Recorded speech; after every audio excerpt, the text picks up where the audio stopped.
Hello everyone, this is Dr. Govind Rai Gar. Famously, I am known as Goga sir, and I am very happy and I am feeling very proud to introduce you to Dr. Saima. She has just cleared the FMG exam. So, hello, Dr. Saima. Hello, sir. Finally, I am Dr. Saima Yasmin. And I that's graduated from Most State University, Kyrgyzstan, sir. heartiest congratulations first. Thank you so much, sir. Saima, this was your second attempt, I think. Yes, sir. This was my second attempt. You Jan was my scored first attempt. more than 170 in this attempt. That is a, I think, jump of nearly 35 marks, 36 marks from your last attempt. Yes, So yes, that's sir. a tremendous job you have done. Thank you so much. Congratulations again. Ji sir. So now Thank you. I want that you should tell our audience that how you studied and you pass your exam so that they can also do the same. Yes, sir. So mainly I focused on my weaker areas, especially this time. क्योंकि मेरा जो last attempt था उसमें मैंने pre clinicals को ज्यादा नहीं पकड़ के चला था, तो इसीलिए फर्स्ट जो मेरा पेपर गया था वो बहुत कहीं ना कहीं खराब गया था सेकंड के मुकाबले। तो मेरे क्लिनिकल्स बहुत अच्छे थे लास्ट टाइम भी, और मेरे कहीं ना कहीं 135 मार्क्स मेरे जो आए, मैं बोलूंगी क्लिनिकल्स के ऊपर ही गए हैं मेरे वो मार्क्स।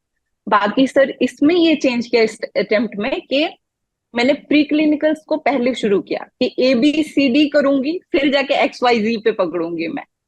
तो मैंने शुरू ही एनाटॉमी से किया, anatomy, physio, patho, pharma, microbio, ये सारा मैंने बहुत अच्छे से किया इस बार। जो कहीं ना कहीं मुझे लगता है कि मेरा वो मार्क्स में obviously sir it's not a wow mark 200 plus आए, लेकिन मैं बहुत खुश हूँ नहीं, क्योंकि मेरी 170 plus is a good score. Capability I know. Thank you so much sir.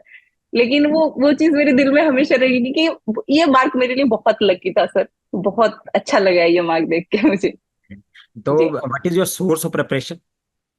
Sir, मेरा सोल मैं बोलूंगी मोस्टली मैंने जो सब्जेक्ट किए थे वो थे मिशन 200 प्लस के वीडियोस। उसी Okay. के मेरे नोट्स थे प्रीवियस मतलब अटेम्प्ट के जो भी थे, तो सेम नोट्स मैंने रिपीट्स किए हैं। इस बार भी मेरा एक था कि मैं बस अपने जो मैंने नोट्स बनाए थे उसमें मैं अनोटेट करूंगी अगेन, क्योंकि मोस्टली सर मटेरियल्स जो है सिमिलर होते हैं सारा। तो उसमें मैं 2-3 स्लाइड्स ऐड कर लूंगी अपने हिसाब से, नोट्स को नोटिफाई कर लूंगी कि मुझे इतना इतना एक्स्ट्रा ऐड करना है। फॉर्चुनेटली सर इतना ह्यूज एक डिफरेंस नहीं था, मैंने जब देखा बस उसमें PYQs ऐड हो गए थे, PYTs जो मैं बोलूंगी Yes. लास्ट अटेम्प्ट के, वो सारे ऐड हो गए थे। बाकी मैंने अच्छे से वही रिपीट किया अपने उसमें। रिवीजन ज्यादा थे इस बार, तो मार्क्स का कहीं ना कहीं जो जंप हुआ है 171 तक, वो कंप्लीट क्रेडिट है रिवीजन को। और मेरे नोट्स जो थे सर, वो मैं मतलब खुद के बनाए हुए नोट्स थे, तो वो मुझे याद भी बहुत रहे कि एक फोटोग्राफिक मेमोरी बन गई उस चीज का। तो वो कहीं ना कहीं मुझे हेल्प किया, बहुत हद तक हेल्प किया सर। डेफिनेटली खुद के बनाए नोट्स तो डेफिनेटली बहुत ज्यादा हेल्प करते हैं। एंड जी जी आपने सर। क्वेश्चंस वगैरह सॉल्व किए या नहीं किए, या कितने क्वेश्चन सॉल्व किए? सर मेरा रोज का तो टारगेट था कि मैं 50 जो क्वेश्चन है मैं कस्टम मॉड्यूल करूंगी पहले से ही, जो मैंने मार्च से मेरा इस वाले का प्रिपरेशन शुरू किया था। तो हम्म। मार्च से ही मैंने, जब 6 मार्च से एग्जैक्टली तो उस दिन से ही मैंने 50 क्वेश्चन के कस्टम मॉड्यूल लगाने शुरू किए थे। ओके। क्योंकि कहीं ना कहीं क्या होता है, हम जब एक सब्जेक्ट करते हैं और एक उतने पोर्शन के MCQ करते हैं ना सर, हमारा दिमाग वहां पे बाउंड हो जाता है। क्या इतना आता है, हमें कुछ भी आ जाएगा, कर लेंगे। लेकिन मोस्टली क्या होता है कि एग्जाम में अप्लाइड एस्पेक्ट आपका ज्यादा मैटर करता है कि आप कैसे अलग अलग डायरेक्शन से लेके कनेक्ट करके आप रूल आउट करके ऑप्शंस लगा रहे हो। तो वो मेरा मेन था कि मैं इस बार वो गलती नहीं करूंगी, मैं कस्टम मॉड्यूल पे फोकस करूंगी। बाकी सर सब्जेक्ट वाइज जो टेस्ट थे मैंने सारे अटेंड किए। फार्मा के थे, फिर मतलब मैंने कुछ कुछ के छोड़ भी दिए थे क्योंकि मेरे डरमा होके रखे थे। क्रॉस जो भी थे मैंने वो लास्ट टाइम बहुत अच्छे से किया था, तो इस बार का मैंने वो एंड में रखा कि इनको मैं 3 रिविजन्स करूंगी। बाकी जो मेरे मेन फोकस है उनका मैं 4 रिविजन्स करूंगी, जो मैं एट द एंड कर पाई सर इसी स्ट्रेटेजी। Great great. तो आपने लाइव क्लासेस ज्यादातर अटेंड करी मिशन 200 वाली? जी जी जी। और सर कहीं ना कहीं मेरा है कि थोड़ा सा ना मैं मगअप नहीं कर पाती हूँ चीजें, मुझे रट्टा वाली चीज नहीं याद रहती है। मुझे जैसे आप निमोनिक दे देते हो तो मुझे उतनी चीजें, हाँ इतना करना है, ये निमोनिक है, इस वाले का मैं कर लूंगी। और मतलब एग्जाम देते टाइम भी मेरे दिमाग में बस यही दौड़ रहा था, क्योंकि लास्ट मेरा 15 मार्क्स मुझे लगता है मैंने बस सिली मिस्टेक्स किए हैं। और मतलब मैं डर के मारे मैं उतना नहीं कर पाई। इस बार मेरा था बस ये क्वेश्चन है, ये ऑप्शन है, पूजा नहीं करवाना है, मैं यही सोच रही थी एग्जाम हॉल में बैठ के। नहीं करवाना है, रूल आउट करो, मतलब पेशेंस रखो। जितने में सर पेशेंस नहीं रखा उनका सिली मिस्टेक्स गया इस बार भी, लेकिन एट द एंड अच्छा आया। Great great. अच्छा, आपने इतने सारे लाइव लेक्चर्स अटेंड किए होंगे, उसमें कुछ ना कुछ फनी इंसिडेंसेस कुछ ना कुछ किसी लेक्चर में हो जाते हैं। कोई स्पेसिफिक कोई फनी इंसिडेंस कोई बताना चाहेंगे? जी सर, जी मैं शेयर करना चाहूंगी सर। खास करके है अमृत सर, हमारे जो सर्जरी के फैकल्टी है सर, वो उनका मैंने हमेशा सर्जरी सर मैंने ओश में रहते टाइम ही एक बार किया था ऑलरेडी। वो भी अच्छे फैकल्टी थे, तो आने के बाद दूसरे फैकल्टी से किया था, तो थर्ड टाइम थे कि मैं अमृत नाश्ता सर को ही फॉलो कर रही थी। तो उनका आता है, वो पढ़ाते तो वो थोड़ा सा ना बुली करके पढ़ाते, तो उनका वो अंदाज मुझे बहुत अच्छा लगा। तो मैं अपने फ्रेंड को, मेरे बहुत एक क्लोज फ्रेंड है डॉक्टर सौरभ कुमार, वो लास्ट अटेम्प्ट में क्लियर किया है उन्होंने, 218 मार्क्स आए थे उनको। तो वो मुझे बोलते हैं कि आपको इसीलिए ऐसे टीचर्स इसीलिए पसंद है क्योंकि आपको बुली करके पढ़ाते हैं। तो सर कहीं ना कहीं ऐसा होता है, हाँ मैं बोल दूंगा तुम लोगों को, तुम लोग तो कर लोगे ये सारी चीजें, अभी निकाल दूंगा तुम लोगों के, ऐसे करके मतलब वो मुंबई वाली वैसे अंदाज में बोलते हैं ना, वो उनके आवाज तो उनका बहुत अच्छा लगता था मुझे। मैं उनको मैसेज भी किया, सर मैंने पास हो गई सर, मैं ऐसे करते हुए, तो सर ने बोला कि अमेजिंग, अच्छा है। बहुत बढ़िया। अच्छा, जी जैसे जी कई बार हम पढ़ते हैं या कई सारे स्टूडेंट्स हैं मेरे को बताते हैं कि उनका ना कुछ सुपरस्टिशन होता है, जैसे मॉक टेस्ट के टाइम देने के या फिर एक्चुअल एग्जाम देने के टाइम के पर्टिकुलर तरह के कपड़े पहन के जाने हैं, या पर्टिकुलर तरह का कुछ सुपरस्टिशन है कि जैसे इसी पेन से करना है। आपका भी कुछ जी ऐसा जी रहा? जी। नहीं सर, नहीं सर, ऐसा कुछ भी नहीं था। बस मैं ऊपर वाले को मानती हूँ, मैं कहीं ना कहीं उनका मेरे ऊपर बहुत कृपा बना रहा। लास्ट टाइम भी कहीं ना कहीं मुझे अगर नहीं मिला तो उसका भी कोई बेटर रीजन होगा, इसलिए मुझे नहीं मिला था। इस बार मिल गया। तो मैंने पहले मतलब वहां पे बैठ के मैंने अल्लाह का नाम लिया कि अल्लाह, बस मैं अपना 100% दूंगी, मेरा मेहनत का फल मुझे दे देना, मुझे उससे ज्यादा नहीं चाहिए, उससे कम नहीं चाहिए। तो यही था मेरा कि मैंने ट्रस्ट रखा उन पे। रिजल्ट जब आया सर, कहीं ना कहीं वो ओपन करके देखा मैंने, मैंने 171 नहीं देखा, मैंने पास देखा। मैं मम्मी को बोली कि मम्मी मुझे 171 आए हैं, और मैं रोने लग गई। तो पापा को लगा कि फेल हो गई मैं। तो उस हिसाब से कि मेरा इमोशन ऐसे निकला ना कि बहुत, मम्मी पापा ने बहुत कि हमारे लिए पता नहीं उन्होंने बैकग्राउंड में कितना कुछ किया होता है, शो ऑब्वियसली नहीं करते हैं, लेकिन कल मुझे उनका दिखा सच में इमोशन। पापा बोले कि बहुत अच्छा लगा कि तू सेटल हो गई, क्योंकि मैं घर की बड़ी बेटी हूँ। तो उनको कहीं ना कहीं मेरे ऊपर बहुत होप था कि हमें पैसा वगैरह नहीं चाहिए, कुछ भी पैसा बहुत है, आप जिंदगी में इज्जत कमाओ, आप अपना सेटिस्फेक्शन के लिए करो सारी चीजें। तो वो बहुत अच्छा लगा सर। दैट्स और ग्रेट। बाकी मैं मॉक टेस्ट की बात बोलना चाहूंगी कि बहुत बहुत इंपॉर्टेंट होता है ये चीज, कि आप अपने माइंड को ट्रेन करो। तो मैंने लास्ट टाइम भी किया था, ऐसा नहीं। तो उसमें मैं मॉक टेस्ट में भी 160 के अराउंड रहते थे, 150 160 के अराउंड सेरेबेलम में था मेरा। तो बहुत फ्रेंड्स ने मुझे बोला कि हम डिस्कशन करके पढ़ते हैं, रायहान है, मुन्नात है, तो हम तीनों डिस्कशन करके पढ़ते थे। तो उन्होंने बोला कि ऐसे एक सिस्टम का जब हम लोग करते हैं किसी एप्लीकेशन का, तो हमारा वो बहुत ज्यादा बन जाता है कि हम सेम टू सेम क्वेश्चन देख रहे हैं, तो मे बी ऐसा आ रहा है मार्क। तो अलग अलग प्लेटफॉर्म पे भी मैंने मॉक टेस्ट दिया, लेकिन उनमें सर एक पे तो बहुत टफ आया था, तो उसमें अनफॉर्चुनेटली मैं फेल हो गई। और वही मार्क मेरा कहीं ना कहीं रेप्लिकेट किया। लेकिन अभी जो इस बार का था कि मैं बहुत पॉजिटिव थी, पहले से ही मैं बहुत पॉजिटिव थी कि मैं इस बार कर लूंगी।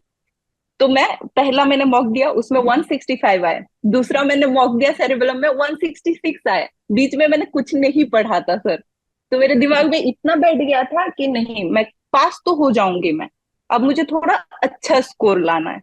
उसके लिए मैं क्या कर सकती हूँ, बेटर रिवीजन। बैठ के मैंने फिर से रिवाइज किया, फिर से मॉक दिया। तो सर उसमें भी 170 के करीब आए थे मुझे, थर्ड मॉक में। फोर्थ मॉक जो मैंने दिया सेरिबेलम को, उसमें मुझे 198 आया। मेरा जो कॉन्फिडेंस लेवल सर यहाँ पे था ना, वो यहाँ चढ़ गया कि अब तो मैं कर ही लूंगी, हम्म। कैसे भी कर लूंगी मैं। तो उसी का था कहीं ना कहीं। मैं वो 1 मंथ पहले मैंने दिया था एग्जाम के, 1 मंथ पहले। तो मेरा कॉन्फिडेंस बूस्ट था, मैंने बोला और नहीं देना है मॉक वगैरह, कोई ट्राई नहीं करना है, अपना करते जाओ। नाइट के पीवाईक्यू आते रहते हैं, पीवाईक्यू करना है, बस देख के सो जाना है। इतना नहीं सोचना है कि गलत गया है, इतना सब कुछ गलत तो जाने ही वाला है सर। अब 300 में से 300 तो करेक्ट करके नहीं आने थे, 150 करेक्ट करने थे, 170 हो गए, बस बहुत है, काफी है इतना।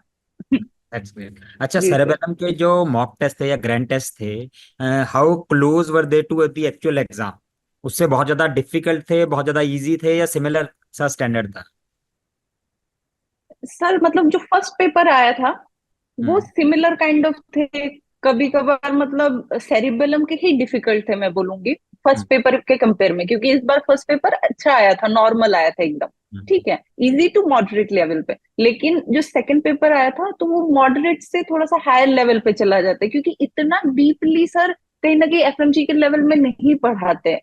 कि आपका सिस्टम ऑपरेशन का दिया हुआ है, लेकिन उसका इतना डिटेल में दिया कि स्टेटमेंट कौन सा करेक्ट है इस टाइप का करते हुए, उसका भी। लेकिन सिस्टम मेंशन नहीं था, ओनली पिक्चर दिया हुआ था, वो भी सर ड्रेनेज का दिया हुआ था कि उसका क्या करना है। तो हम्म। कुछ ना कुछ ऐसे टाइप के क्वेश्चन में बहुत टाइम जा रहे थे। सेकंड पेपर में खास करके पार्ट बी और पार्ट सी में बहुत ऐसे क्वेश्चन थे, तो उनको तो पहले मैं इग्नोर करती हुई चली कि मैं हम्म। पहले इजी वाले कर लूंगी।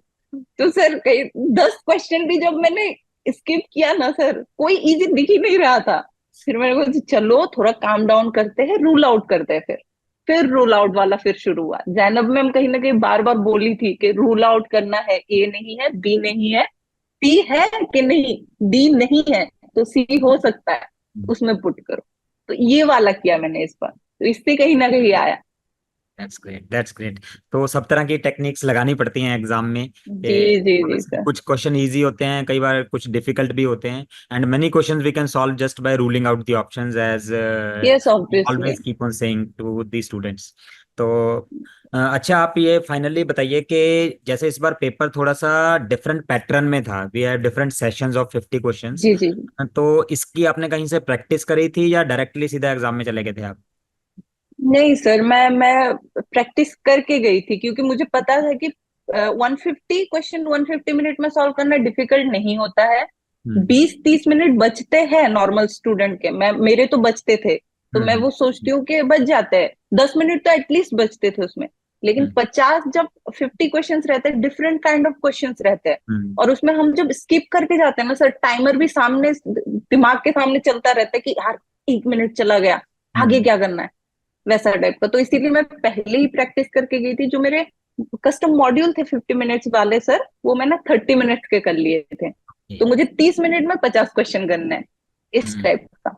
तो वो स्पीड हुआ। लेकिन सर रियल जब जब जब होते तो वो वाला सिचुएशन कहीं ना कहीं बहुत हम्म। डिफरेंट होता है। जी जी। उसमें अभी। सर मैं खुद को मानती हूँ, मैंने इस बार मेहनत किया, इतना मेहनत करके गई, फिर भी फर्स्ट जो पार्ट था उसमें मैं एकदम कट टू कट, मेरा जो था 50 क्वेश्चन टिक हुए, मैंने रिव्यू के लिए रखे थे कि ओके, रिव्यू कर लिया, 2-3 क्वेश्चन ही रिव्यू के लिए रखे थे मैंने बस, हम्म। उसको कर लिया मैंने मार्क, हटा दिया रिव्यू से, और देखा मैंने टाइम अप हो गया, तुरंत ही सेट बी चेंज हो गया। तो वो वाला मतलब ट्रांजिशन की सेट ए से सेट बी में पहुंचना है, आपको वो दिमाग में रखना पड़ेगा। आप ऐसा नहीं रिलैक्स हो जाते हो 2 मिनट के लिए, वो कभी नहीं सोच सकते हो। तो उसके लिए हम्म। आपको प्रैक्टिस मस्ट होगी। और कहीं ना कहीं मैं बोलूंगी, मुझे टाइम नहीं मिला, लेकिन जो भी मेरे साथ के है या फिर जो भी जूनियर्स है, कि आपको 150 पार्ट कर लो, आपके पास बहुत टाइम है। दिन में हम 150 क्वेश्चन कर सकते हैं सर इजीली। 150 क्वेश्चन आपको बैठ के एक बार में ही देना है, लेकिन वही 50-50-50 के गैप में देना है। टाइमर लगा के सेट कर लो कि मुझे 35 या 40 मिनट्स में खत्म करने हैं, उतना इनफ होता है। और माइंड ऐसा होता है ना सर, हम जो प्रैक्टिस करते हैं वही हम रेप्लिकेट कर पाते हैं सामने में। तो हम्म। जितना प्रैक्टिस करेंगे वही चीज आएगी सामने। नहीं, दैट्स व्हाई आई ऐसे। Was asking, this is very good idea जो आपने स्टूडेंट्स को दिया कि आप टाइमर जैसे 50 मिनट्स में 50 क्वेश्चंस करने हैं, तो यू प्रैक्टिस इन 40 मिनट्स और 35 मिनट्स, सो दैट एग्जाम में अगर आपको 5 मिनट एक्स्ट्रा भी लग जाते हैं तो you still have some time. जी जी जी। That's a very good idea, students. You can follow this and you can practice for your actual exam in this manner. Okay. अच्छा साइमा, जी आप ये बताइए कि सेरेबेलम में आपके बेस्ट फैकल्टी कौन कौन थे और क्यों? सर, मुझे आप अच्छे लगते हो सर। मैंने लास्ट टाइम फार्मा नहीं पढ़ा था, मेरा डर था, फोबिया था। सब लोग बोल देते फार्मा इतना टफ होता है यार, कुछ नहीं याद रहता। जब मैंने पढ़ा, हाँ सच में टफ है सर, कुछ नहीं याद रहता है। निमोनिक बस याद रहता है, उसमें भी लगता है अरे क्या था, ए से अल्कोहल था, ए से अलग था कुछ, ऐसा हम्म. टाइप का याद रहता है दिमाग में। तो मैं ऐसे ही मतलब वो था फर्स्ट पेपर के लिए लास्ट टाइम जो मैंने बस मैराथन किया था, जो प्रीवियस वाला था मेरा जैन वाला अटेम्प्ट। बाकी इस बार के लिए मैंने आपके वीडियोस किए सर, बिलीव नहीं करोगे, 2 बार मैंने आपके रैपिड रिवीजन भी किए उस वीडियो को अलग से समझने के लिए कि छोटा सा मैं करूंगी, दो हम्म. तीन दिन में रैपिड रिवीजन खत्म हो जाता है आपका। और आराम से आपके वीडियोस तो मेरे 1.5 1.75 में भी मेरे दिमाग में चला जाता है। तो मैं उसको बस करती थी और रिपीट करती थी।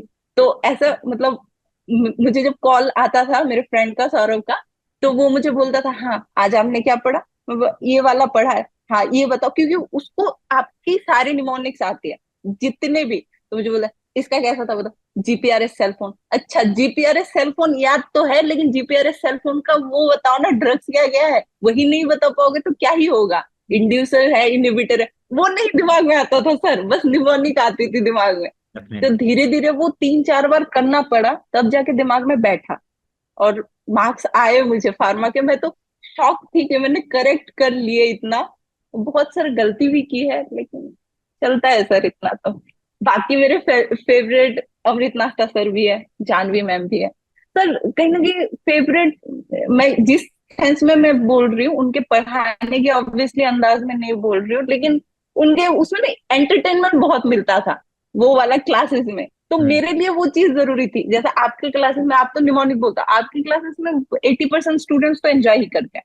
जानवी मैम के क्लास में 100% करते हैं, गाना बजा देते हैं वो बीच में। अमृत नाश्ता सर के उसमें मैं बोलूंगी 20-30% स्टूडेंट एंजॉय करते होंगे, क्योंकि वो बुली करने वाला चीज ना हर किसी को पसंद नहीं होता। लेकिन उनको वही चीज मुझे पसंद है, और उसी से सर्जरी मुझे याद भी रही। अरे तुम लोगों को पता नहीं है, ये करोगे तुम लोग, पहले ही काटा काटी कर लोगे पेशेंट का, सारा ब्लीडिंग हो जाएगा, ये कर लोगे तुम लोग। तो वो वाली चीज मुझे अच्छी थी। बाकी मैं बोलूंगी विवेक जैन सर भी बहुत अच्छे थे सर, लिटरली उनका उनका जो मैंने मैराथन किया था लास्ट में, इवन एग्जाम से जाने से पहले भी मैं उसको लास्ट नाइट पे रिवाइज कर रही थी। तो वही मेरे क्वेश्चन में भी वही दिमाग में आ रहा था, अरे ये तो मैंने अभी पढ़ा है। तो वो बहुत मदद किया मुझे बिग सब्जेक्ट्स के लिए, मैं बोलूंगी। बाकी रैना मैम भी बहुत अच्छी है। तो सारे फैकल्टीज अच्छे हैं, मैं किन किन को बोलूं, मुझे तो सब में मजा आता था। Great. श्रीकांत वर्मा सर वो तो अलग ही वो तो स्पाइडरमैन उनके बन के उसमें आया. तो जी जी जी, उनका मतलब पढ़ाने का अंदाज, जिन्होंने कुछ कुछ लोगों को शायद तक बहुत ज्यादा भी लगता होगा, लेकिन जिन्होंने एक बार पकड़ लिया कि कैसे पढ़ना है, फिर उनके लिए ना बहुत इजी हो जाती है एनाटॉमी, कि इसका हम्म. इतना निमोनिक के टाइम पे निमोनिक बोलेंगे, कंसेप्ट के टाइम पे कंसेप्ट समझा देंगे, बहुत अच्छे से कर देते हैं। फिर मैम पूजा पूजा मैम भी है फिजियो की, हम्म. वो भी इतना अच्छे से पढ़ाती है, मतलब उनकी निमोनिक्स भी वो इतना मतलब स्वीटली पढ़ाएगी कि अच्छा ये हो गया, ये तो मेरे भाई है, ये अच्छा ये मतलब अलग ही। वो तो वो इन्वॉल्व करके कहीं ना कहीं जब हम पढ़ते हैं ना, तो दिमाग में ज्यादा बैठता है। मग अप करने वाली चीज सर कहीं पे भी मिल जाएगी, कोई भी बुक उठा के हम उसको तो रट्टा तो मार ही सकते हैं ना, लेकिन समझने वाली चीज मेन होती है कहीं ना कहीं। तो सर इतना ही।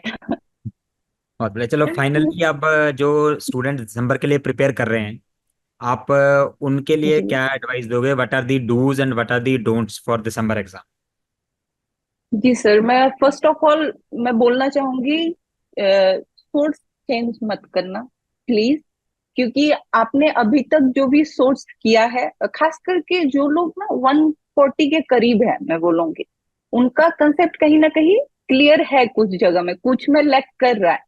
तो आपको एक रिकॉल वीडियो देखना चाहिए, आप इस साल के मतलब इस बार का जो गया उसका रिकॉल वीडियो देखिए। वीकर सब्जेक्ट्स को आइडेंटिफाई करना है, उनको पकड़ना है एक एक सब्जेक्ट, फिर उसको अपना ही नोट से एक बार देखना है कि कहाँ मुझे नहीं समझ में आ रहा। सारी चीजें बस ऐसे ही देख के नहीं जानी है, उसमें भी कि ये वाली चीज मुझे नहीं समझ में आ रही, कंसेप्ट नहीं समझ में आ रहा, टिक कर देना इसको। रिपीटेडली आप जो भी सोर्स फॉलो कर रहे हो उतने पोर्शन में जाओ, अपना मेन कंसेप्ट बना लो उतनी चीज का, क्योंकि वही कहीं ना कहीं आपका जो मार्क्स अभी 150 नहीं पार किया, कंसेप्ट नहीं क्लियर हुए इसीलिए। नहीं तो सर जो मेरे फ्रेंड्स बोलते हैं कि वीक में भी 100 मार्क्स मिल जाते हैं एफएमजी में, बाकी है उसके ऊपर में लाना। तो कहीं ना कहीं वो चीज आपको करनी है। और बाकी ग्रैंड टेस्ट देना है आपको, उससे नहीं डर डर के रहना है आपको। 4 तो मिनिमम देना है, जो मैंने दिए हैं 4 देना है, 5 देना है, जितना आप दे पाओ। आपका टाइम मैनेजमेंट जो शेड्यूल है वो उसको आप मैनेज कर सकते हो। रोज के आप पहले शुरू करो कस्टम मॉड्यूल 50 से, फिर आप कर सकते हो 100, फिर 150। बट मैं सजेस्ट करूंगी सर कि 150 करो, क्योंकि उससे आपका बहुत एक बूस्ट मिलेगा आपके प्रिपरेशन को। और माइंड स्विचिंग का गेम है, कहीं ना कहीं हमारे इसमें नीट पीजी में नेगेटिव मार्किंग है, हमारे इसमें नहीं है, तो हमें उसका फायदा उठाना चाहिए। आपको सारे अटेम्प्ट करने हैं, आपके दिमाग में इतना रहना चाहिए कि मैं कितना अच्छे से कर सकता हूँ या सकती हूँ। तो ऑब्वियसली आपको इतना रखना है कि रूल आउट ऑप्शन। तो वो प्रैक्टिस आप घर पे बैठ के करो। एक बार पढ़ लिया सब्जेक्ट का, सूडो कॉन्फिडेंस मत रखो कि ये सब्जेक्ट मैंने कर लिया, इसी के सारे क्वेश्चन कर लूंगी तो हो जाएगा। ना, वो कभी नहीं होने वाला। 2-3 सब्जेक्ट कर लो, फिर उसके कस्टम मॉड्यूल बना लो। तो जब भी आपको बीच में जैसे एनाटॉमी, पैथो, फार्मा, एनाटॉमी के एक क्वेश्चन में आया, पैथो के 2 आएंगे, फार्मा का 1 आएगा, तो स्विचिंग कहीं ना कहीं आपका हैबिट बन जाएगा कि मुझे ये वाला सोचना है, इस डायरेक्शन में सोचना है। 1 मिनट, क्योंकि हम सोचते हैं कि अरे 1 मिनट में मैं तो 20 सेकंड में लगा लेती हूँ क्वेश्चन, मेरा तो हो जाएगा। लेकिन वो स्विचिंग वाली चीज ना, उसमें एक्चुअल उसमें टाइम लगता है, बहुत टाइम लगता है उसमें, 30-40 सेकंड आपको लगेंगे। तो वो आपको हैबिट बनाने के लिए उसमें ड्यूरेशन कम करो, तभी आपका मेन ड्यूरेशन कम होगा कि आप 50 क्वेश्चन जो है वो 40 मिनट में खत्म कर सकते हो। बाकी सोर्स मत चेंज करना, जिस भी टीचर से किया है। ऑब्वियसली सर आजकल तो यूट्यूब में इतने वीडियोस पड़े हुए हैं, मैंने तो देखा कि मैराथन वाले जो थे लास्ट टाइम के आप लोगों के, जो आप लोगों ने फ्री में यूट्यूब में कराए थे, उसके तो सारे लोग अभी तक भी वो मैराथन फॉलो कर रहे थे। ठीक है, तो उतना भी आप कर लोगे तो उतना भी पास होने के लिए काफी है। लेकिन आपको उसका अप्लाइड वाला एस्पेक्ट सीखना है कि मैंने इतना कर लिया है, मुझे अप्लाई कैसे करना है। आपको देखने में शायद तक 30-40 पेज छोटा सा लग रहा है, लेकिन उसी को अप्लाई करने जाओगे ना, फिर आपका दिमाग का और ये तो नहीं आता था, मुझे पढ़ा है मैंने, लेकिन इसका ये भी साइड है क्या, इस ड्रग को इसमें नहीं यूज करते हैं, लेकिन मैंने इसका नाम पढ़ा था। तो ऐसा आएगा ना कि मैंने इसको यहाँ पे यूज किया था, तो ये वाला हट जाएगा, इसमें तो नहीं आएगा मोस्ट प्रोबेबली। तो बहुत इजी रहता है सर जब वैसे अप्रोच करते हैं हम चीजों को। बाकी मैं बोलूंगी थोड़ा सा फिलोसॉफिकल साइड में जाके, जिंदगी में हार जीत आती रहेगी। लाइफ को एवरी मोमेंट आपको एंजॉय करना है, कुछ ऐसा नहीं रो धो के नहीं पढ़ना है, वैसे भी आपको पढ़ना ही है। अल्टीमेट क्या है, आपको पढ़ना है, पास करना है, गोल यही है। रो धो के पढ़ के क्या कर लेंगे सर हम लोग, है ना। तो थोड़ा सा हंस खेल के पढ़ेंगे कि अच्छे से ओके हो जाएगा। पॉजिटिव रहना है, अपने चारों तरफ पॉजिटिविटी फैलानी है कि लोग भी बोलेंगे अरे ये बंदा फेल हो गया, लेकिन कॉन्फिडेंस देखो, इस बार पास हो जाएगा, कॉन्फिडेंस इसका है, वो रखना है अपने अंदर। क्योंकि जब तक आप दूसरों को देख के ऐसा फील करते हो, यार उसने पास कर लिया मैंने नहीं किया, यार ये भी पास हो गया मेरे साथ वाला, हम कहीं ना कहीं अपने आप को ही गिरा देते हैं। मेरे में कोई कमी रह गई होगी तभी मैंने पास नहीं किया, नेक्स्ट टाइम मैं कर लूंगी, उसमें कोई दिक्कत नहीं है ना। मुझे शायद तक थोड़ा ज्यादा टाइम लगेगा, क्या पता ऊपर वाले का ऐसा ही प्लान है कि मैं ज्यादा बेटर करूं, इसीलिए मुझे अभी 150 नहीं दिया है। तो आपको वही टारगेट रखना है। और कभी ये नहीं सोचना है कि बस 150 लाना है, फिर तो बहुत मुश्किल हो जाती है सर। मैंने लास्ट टाइम वही सोचा था कि 150 लाने हैं, हो गया बस। कभी अपना हमेशा ऊपर में रखो, तो गिरो तो भी तो पास होके गिरो उतने पे। ऊपर रखो के 170 180 का टारगेट बना के, मतलब 60% एक्यूरेसी आपका रखो आप, तभी आप 50 पे आके गिरते भी हो तो आप पास हो, उस पार गिरते हो आप फिर। तो ये वाले थे। और मगब मत करो, ये चीजें होती है कहीं ना कहीं, हम जब बैठते हैं कि बहुत पढ़ते हैं हम लोग, कि बैठ के ये रट्टा मार लिया, इतना रट्टा मार लिया, आज के लिए बस इतना काफी है। नहीं, रात को बैठ के आपको सोचना है कि मैंने क्या पढ़ा, रिवाइंड कर लूं मैं, 5 मिनट लगता है सोचने में। अच्छा, इसका कंसेप्ट था, ये वाला मैंने कर लिया, सेल साइकिल वाला ये वाला सिस्टम था, इसमें कौन कौन सा यूज हो रहा था ड्रग, वो मैंने कर लिया। लेकिन आपको इतना क्लियर होना चाहिए, ड्रग्स के नाम उतने टाइम में भी याद ना है ना, काफी है, नहीं जरूरी है उतना याद रखना। ऑप्शन में देख के आपको रूल आउट हो जाएंगे वो चीज, लेकिन आपको रिवाइंड करके इतना सोचना है मुझे कंसेप्ट क्लियर है क्या मेरा, उसमें इतना ये एक्ट कर रहा था, मतलब मैंने समझ लिया ना। अगर मुझे ये गाउट के उसमें वो पूरा है ना आपका ये चार्ट बना हुआ है, तो ये वाले ड्रग्स देने थे तो कौन कौन से उसमें दिमाग में तो आ जाता है कि एलोप्यूरिनोल में यहाँ पे दे दूंगी, लेकिन वो वाला चार्ट याद आता है क्या आपको दिमाग में जब आंख बंद करके सोचते हो? तो वो वाला करके सोना है आपको रात में एक बार, सबका हो जाएगा इंशाल्लाह, सबका हो जाएगा, बस टाइम की बात होती है सर। आज नहीं हुआ लेकिन कल हो जाएगा ना, ज्यादा टेंशन लेके नहीं पढ़ना है, चिल होके पढ़ना है ऐसे। सो आपने जो एडवाइस दी है एक बार हम रिवाइज कर लेते हैं कि नंबर वन, जी सर। आपको कॉन्सेप्ट्स बनाने हैं, रट्टाफिकेशन में नहीं जाना है। नंबर टू, आपको रिविजन्स करनी है जितना मैक्सिमम हो सके, पर्टिकुलरली डेली पढ़ने के बाद रात को थोड़ा बहुत रिवाइज करके सोना है ताकि जी जी आपका सर। कंसोलिडेट हो जाए जो पढ़ा है। नंबर थ्री, आपको क्वेश्चंस प्रैक्टिस करने हैं कस्टम मॉड्यूल बना के रेगुलरली। नंबर फोर, जीटीज देने हैं। एंड नंबर फाइव, कॉन्फिडेंट रहना है। एंड these are जी this is the crux of the advice which is given by Dr. Saima. Am I right? GT, जी सर, जीटी का भी उसमें चीज मैं एक ऐड करना चाहूंगी कि हम जब सोचते हैं ना कि बहुत यूट्यूब वीडियोस पड़े हुए थे कि एनालाइज करो सारी चीजों को, दिमाग में नहीं आता कि कैसे एनालाइज करो उस चीज को। फर्स्ट आपको जंप करना ही नहीं है कि पूरा मैं देखूं एक बार, आप पहले देखो अपने गलती वाले, बस उतना देखो, एक दो जीटी में बस उतना देखो कि कौन कौन सब्जेक्ट में मेरे वीक पड़ रहे हैं। ठीक है, बिग सब्जेक्ट्स है या फिर स्मॉल जिनको मैं 2-3 दिन में मैनेज कर सकती हूँ, तो वो वाले आपको क्लासिफाई करने हैं पूरे अपने वीकनेसेस को कि ये कितना वीक है, ये कितना वीक है, ये कितना वीक है, उस बेसिस पे आप फोकस करो। जरूरी नहीं है कि आपको अगर पीएसएम आ ही नहीं रहा है तो अभी आपको उसके उसमें दिमाग मार के खत्म करना है, नहीं। पीएसएम भी सर बहुत हद तक कंसेप्चुअल होता है, मैं Yeah. बोलूंगी। लोग जो बोलते हैं ना कि पीएसएम में बहुत रट्टा मारना, नहीं, ऐसा बिल्कुल नहीं है। आपको एंड में भी पीएसएम लेकिन एक बार देखना पड़ेगा, क्योंकि बहुत चीजें कंफ्यूजिंग होती है, वो जो टर्म होता है ना एग्जैक्टली वो कंफ्यूजिंग होता है। रेंडमाइजेशन का मतलब हम जो सोचते हैं रैंडमली नहीं होता है, रेंडमाइजेशन का मतलब होता है सीक्वेंसली हम वो चीज कर रहे हैं, तो वो अलग हो जाता है। तो इसीलिए हम कभी कभार कॉमन सेंस अप्लाई करने जाते हैं जब क्वेश्चंस में, तो गलती कर बैठते हैं यहाँ पे। तो वो पूजा नहीं करवानी है हमें, हमें जाना है सिस्टमेटिक वे में करना है सारी चीजें, वीकनेस पे फोकस करना है और नेक्स्ट टाइम तोड़ देना है, फोड़ देना है इस एग्जाम को। That's great, that's great. अच्छा, हमने काफी डिस्कस कर लिया कि किस तरीके से प्रिपेयर करना है। Now before concluding our interview, I will want you to say few words regarding cerebellum. Sir, cerebellum मेरे लिए कहीं ना कहीं बहुत बड़ा मायने रखा इस जर्नी में, टोटली मैं बोलूंगी। और मैं फ्यूचर का जो भी सोचती हूँ, मैं नीट पीजी के लिए अपने आप को सोचती हूँ, तो मैं अपना सोर्स नहीं चेंज करने वाली हूँ सर। मेरा नीट पीजी का था ना, इसलिए एक्सटेंशन जो है 11 अगस्त तक एक्सटेंशन था मेरा ऑलरेडी, ओके। तो इसीलिए मैं उसको एक्सटेंड करूंगी और मैं सेरिबेलम को ही कंटिन्यू करने वाली हूँ। मेरा जो मेजर चंक थे सेरिबेलम नहीं दिए। और बाकी मैं बोलूंगी कि एफएमजी के लिए आपको एफएमजी फोकस्ड अगर पढ़ना है तो 200+ मोर देन एनफ है। कभी कभार 200+ में इतना समझाया जाता है जो आप मेन वीडियोस, आरआर वीडियोस उतना ना भी करो तो चलेगा, क्योंकि वो सारी चीजें कंक्लूड करके पढ़ाते हैं। तो इसीलिए बहुत बच्चे हैं, सेरिबेलम के भी बहुत बच्चे मैं मिल चुकी हूँ उनसे, मतलब जो प्रिफर करते हैं कि ऑनलाइन आप प्रिपेयर करोगे, उनको मैं सजेस्ट करूंगी कि सेरिबेलम लो आप लोग और मिशन 200+ फॉलो करो for your FMG preparation.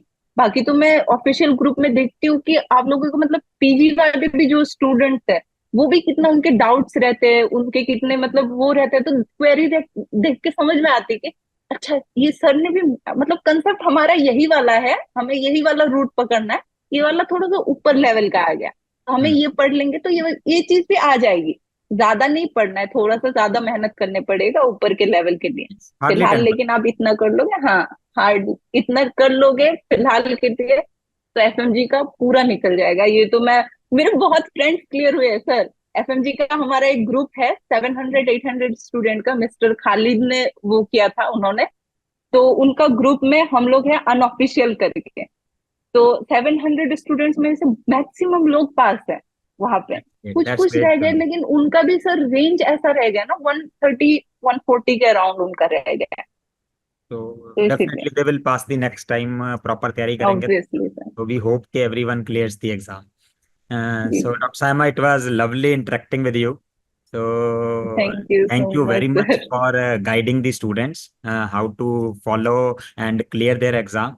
And once again, heartiest congratulations to you as well as your parents. Thank you so much sir, And thank you thank so you so much. much for joining. बहुत Okay, जी जी, bye bye. Thank you. Bye.